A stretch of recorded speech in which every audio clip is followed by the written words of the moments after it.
আজ রাইতে তোমার এই না দা এই তুই হানে বসে বসে মোবাইল টিপছিস আর কয়দিন পরে তোর এসএসসি পরীক্ষা, তোর কোনো টেনশন মেনশন আছে রে?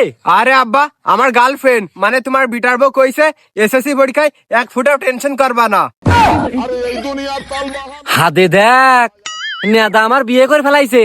আচ্ছা সব ঠিক আছে নেদা, তা আমার বিটার বউ কি এমন বললো যে তোমার টেনশন করতে হবে না? খুলি বলো দিন একটু শুনি।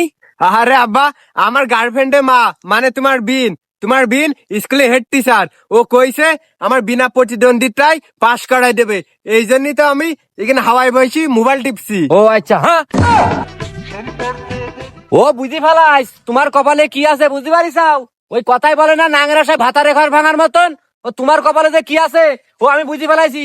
ওই তোমার শেষমেশ ওই পায়খানা ঘর সাফ করে তোমার খাতি হবে, বুঝতে পারিসাও?